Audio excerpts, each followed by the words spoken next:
आज हम एक ऐसे दर्शन को समझेंगे जिसने न सिर्फ भारत बल्कि पूरे एशिया और विश्व की आत्मा को बदल दिया। बुद्ध दर्शन। लोग बुद्ध को सिर्फ ध्यान, करुणा और शांति से जोड़ते हैं, लेकिन बुद्ध का दर्शन इससे कहीं अधिक गहरा है। यह एक जांच परख, एक तर्क, एक प्रत्यक्ष अनुभव और जीवन के मूल प्रश्नों का व्यावहारिक उत्तर है। बुद्ध ने कहा था, मेरा मार्ग मानो मत, पहले जांचो। यही बुद्ध दर्शन का सार है। एक बुद्ध दर्शन की शुरुआत कहां से होती है? दुख से बुद्ध ने जीवन का पहला सत्य बताया। जीवन में दुख है। दुख का अर्थ है असंतोष, बेचैनी, अपेक्षा, हानि, इच्छाओं का न पूरा होना, लोगों पर निर्भरता, मन की अशांति। बुद्ध किसी नकारात्मक सोच की बात नहीं कर रहे थे। वे सिर्फ यह कह रहे थे कि जो है उसे जैसे है वैसे देखो। समस्या तब होती है जब हम दुख से भागते हैं और उसे समझते नहीं। दूसरा सत्य, दुख का कारण है इच्छा। बुद्ध ने कहा, दुख का असली कारण बाहरी दुनिया नहीं, मन की तृष्णा है।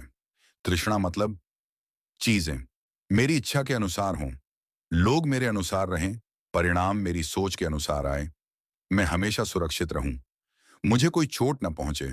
जब वास्तविकता इससे अलग होती है, दुख होता है।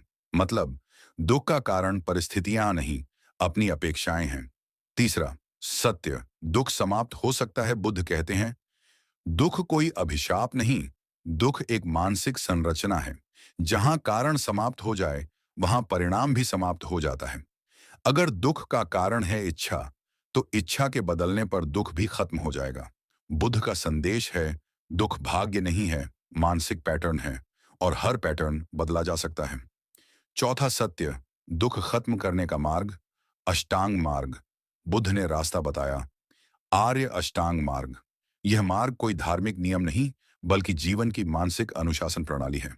एक, सम्यक दृष्टि। दो, सम्यक संकल्प। तीन, सम्यक वचन। चार, सम्यक कर्म।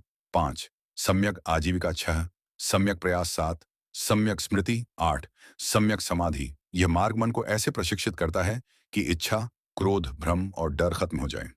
पांच, अनित्य। बुद्ध का सबसे बड़ा सत्य। बुद्ध कहते हैं, सब कुछ अनित्य है। जो जन्मा है वह बदलेगा, जो बदलेगा वह मिटेगा। समस्याएं इसलिए होती हैं क्योंकि हम अनित्य को नित्य मान लेते हैं। रिश्ते बदलेंगे, लोग बदलेंगे, परिस्थितियां बदलेंगी, शरीर बदलेगा, भावनाएं बदलेंगी। इस सत्य को समझते ही चिपकाव, अटैचमेंट खत्म होने लगता है और दुख कम होने लगता है। छह, अनात्म। बुद्ध का क्रांतिकारी सिद्धांत। बुद्ध ने कहा, कुछ भी मेरा नहीं, क्योंकि मैं भी स्थायी नहीं। मन, विचार, भावनाएं, शरीर सब बदलते रहते हैं। फिर मैं स्थायी कैसे हुआ?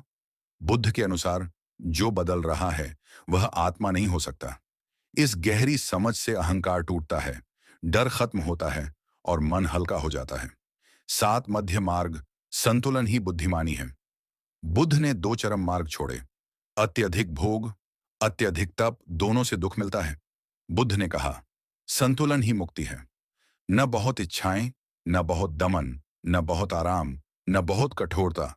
जीवन का हर फैसला संतुलन से लिया जाए। यही बुद्ध का मार्ग है। आठ, बुद्ध का विज्ञान। मन ही समस्या है, मन ही समाधान है। बुद्ध ने कभी अलौकिक चमत्कार की बात नहीं की। उनका पूरा दर्शन मन के संचालन पर आधारित है। मन ही दुख बनाता है, मन ही भय बनाता है, मन ही भ्रम बनाता है, और मन ही ध्यान, स्मृति और जागरण के द्वारा दुख मिटा सकता है।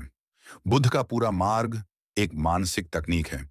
नौ, बुद्ध ने कहा, जो है उसे स्वीकारो। समस्या तब नहीं होती जब दुनिया हमारे अनुसार चलती नहीं। समस्या तब होती है जब हम उसे स्वीकार नहीं करते।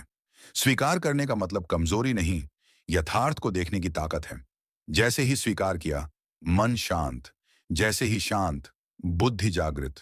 जैसे ही बुद्धि जागी, समस्या समाप्त।